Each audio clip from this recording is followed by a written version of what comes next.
Dante sobrevivió al infierno. Literalmente, recorrió 9 círculos repletos de castigos espeluznantes, donde cada pecado tenía su propio rincón y cada alma su condena eterna. Vio caer tormentas sobre los lujuriosos, a los traidores atrapados en hielo y al mismísimo Lucifer, clavado en el centro de la tierra, y sin embargo, su viaje recién empieza. ¿Y quién fue Dante? Si recién te sumás a esta historia, te pongo en contexto. Dante Alighieri fue un poeta florentino del siglo XIV y su obra La Divina Comedia es básicamente un viaje épico por el alma humana. Pero no te imagines algo solemne y aburrido. Esto es una odisea espiritual con monstruos, castigos extraños, ángeles estrictos y muchísima simbología. Dante se mete él mismo como protagonista, un tipo perdido en la vida que es rescatado por el poeta romano Virgilio para recorrer 3 reinos del más allá: el infierno, el purgatorio y el paraíso, mezclando teología, poesía, filosofía y un montón de drama existencial. Y si no viste el video anterior, el del infierno, te lo súper recomiendo. No solo porque pasaron cosas impresionantes allá abajo, sino porque todo lo que Dante vivió en ese descenso oscuro va a influir directamente en este segundo tramo. La historia de hoy arranca cuando Dante y Virgilio escapan del infierno, trepando por un pasaje secreto que atraviesa el mismísimo centro de la tierra. Sí, escalan a través del cuerpo de Lucifer hasta salir por el otro lado del planeta. Dante incluso percibe un cambio en la dirección de la gravedad, detalle que para el año 1300 ya nos da a entender que sabía perfectamente que la Tierra era redonda. Y ahí, al otro extremo del mundo conocido, encuentran algo inesperado, una montaña inmensa que se eleva en medio del océano, completamente sola.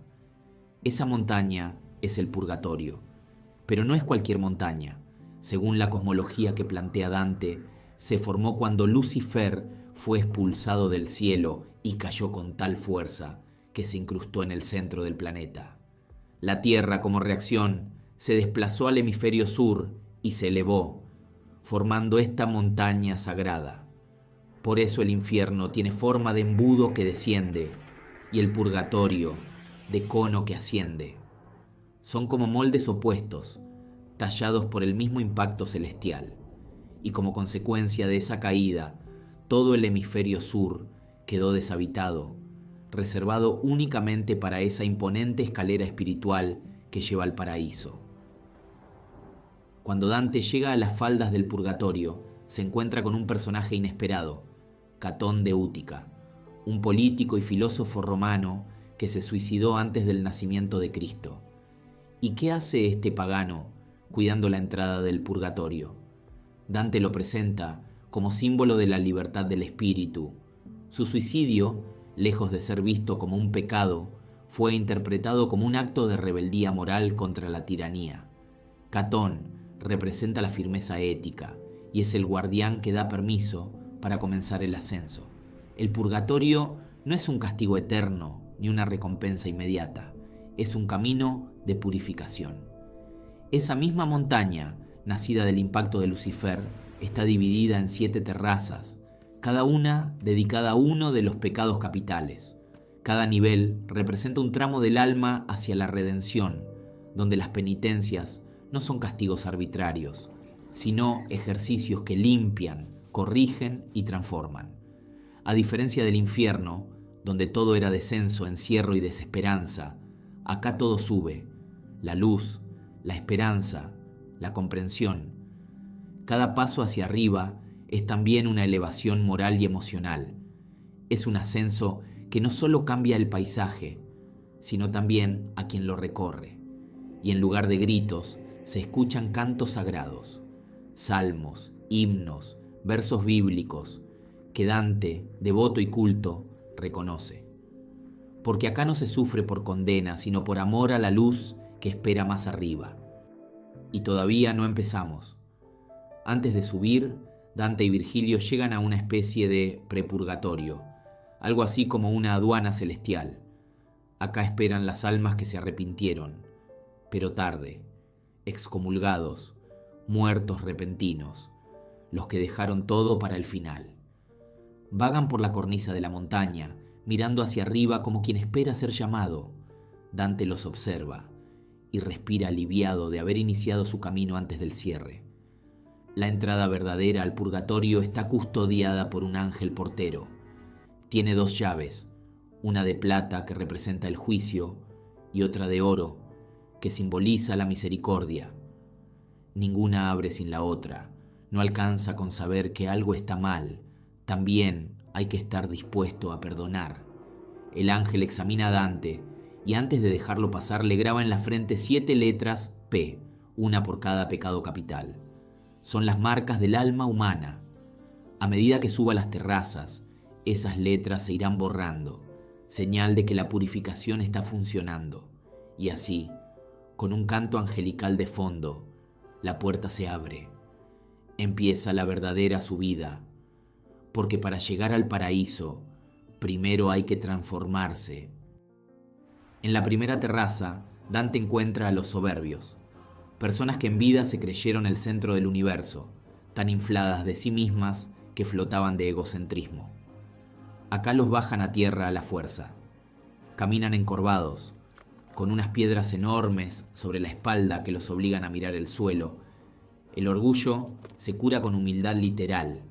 Aprendés a mirar hacia abajo y entender que no sos más que un pasajero con fecha de vencimiento.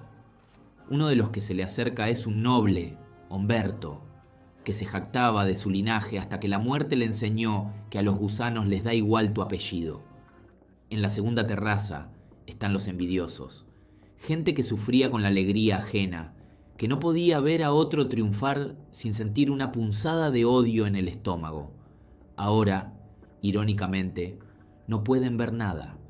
Tienen los ojos cosidos con alambre, caminan como zombis con las manos extendidas, chocando con todo. El castigo no es solo físico, es el silencio, la oscuridad, la impotencia de no poder mirar lo que antes les obsesionaba. Entre ellos está Sapia, una señora que festejaba las desgracias ajenas como si fueran goles. Ahora camina en la sombra, aprendiendo que apagar la luz del otro no hace que la tuya brille más. En la tercera terraza, la ira flota en el aire, pero no en forma de gritos o golpes, sino como una niebla densa y sofocante que no deja ver nada. Las almas que en vida explotaban por todo ahora están atrapadas en una nube que simboliza justamente eso, la confusión, la falta de claridad mental que trae enojarse. Dante camina entre ellos tosiendo, sin entender cómo se puede vivir así, hasta que Marco Lombardo le explica que la libertad humana está en saber elegir, y que si no dominás tus emociones, sos esclavo de ellas, un cachetazo filosófico con olor a humo. La cuarta terraza parece sacada de una maratón infernal. Ahí están los perezosos, que en vida nunca hacían nada por su alma, por los demás, ni por sí mismos. Ahora corren, todo el tiempo, como si los persiguiera la culpa, gritando ejemplos de personas que sí actuaron con prontitud. Es como ver un gimnasio espiritual donde nadie para ni para tomar agua. El castigo no es la carrera en sí, sino el contraste brutal con la apatía de antes. El alma necesita moverse para llegar a Dios, y esta gente aprendió eso, transpirando.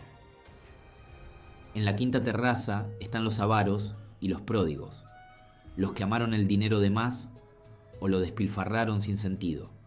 Están con la cara pegada al piso, abrazando el suelo, imposibilitados de mirar al cielo.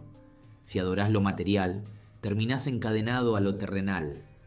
Entre ellos hay un papa, Adriano V, reconociendo que su ambición lo llevó a olvidarse de lo sagrado. Ni el papado te salva si tenés la brújula del deseo desviada. En la sexta terraza, los que antes vivían para comer, ahora apenas pueden tragar saliva. Los glotones están famélicos, con la piel pegada a los huesos, caminando frente a árboles llenos de frutos deliciosos que se desvanecen cuando los tocan. Es el castigo de la tentación eterna, sin satisfacción, como un comercial de comida rápida que nunca termina. Forese Donati, viejo amigo de Dante, está entre ellos, reconociendo que en vida la boca fue su perdición. Ahora la tiene seca de tanto deseo sin objeto. Finalmente, la séptima terraza, la lujuria. Acá están los que confundieron amor con deseo descontrolado. Caminan entre llamas que los rodean como abrazos tóxicos, mientras gritan nombres de quienes amaron con pureza. Dante siente el calor en la piel, pero también entiende que el problema nunca fue amar, sino usar el amor como excusa para vaciarse. Las almas acá se purifican caminando hacia una llama más alta, una más real. Cuando termina esta última terraza, Dante ya no tiene ninguna P en la frente. El ángel lo toca con una pluma, como quien te da un sello de apto para lo divino. Pero antes de seguir, Dante se detiene y sueña. Tiene una visión, una mujer joven, hermosa y radiante que recoge flores junto al río. Representa la belleza pura del alma y también anticipa a Beatriz, su amor ideal. Cuando Dante se despierta, siente que algo dentro de él se purificó durante ese sueño, como si la visión lo hubiera lavado desde adentro. Despierto y transformado, sigue hacia el paraíso terrenal, el jardín del Edén, donde lo espera Beatriz, la gran musa, la que lo mira como diciendo: ¿viste que no era tan fácil llegar a mí? Virgilio, que lo acompañó todo este tiempo, se despide. Su guía ya no puede seguir. Él fue un sabio, un pagano virtuoso, pero no cristiano, y el paraíso solo admite a quienes abrazaron la fe. Virgilio desaparece sin decir adiós, y eso también duele. Dante se queda solo, frente a las puertas del paraíso, limpio, liviano, sin esas mochilas invisibles que todos cargamos. Atrás quedó la montaña, las piedras, el humo, el hambre, el fuego, el miedo. Cada paso fue una limpieza, no de castigo, sino de comprensión. Porque en el fondo, el purgatorio no es un lugar, es un proceso de despertar, un camino donde empezás a entender quién fuiste y quién podrías ser. Y así termina el segundo acto de esta travesía, el ascenso purificador del purgatorio. Si les gustó, no se olviden de suscribirse, darle like y contarnos en los comentarios qué terraza les costaría más atravesar. Y les gustaría que sigamos con la parte 3, el paraíso recreado por IA.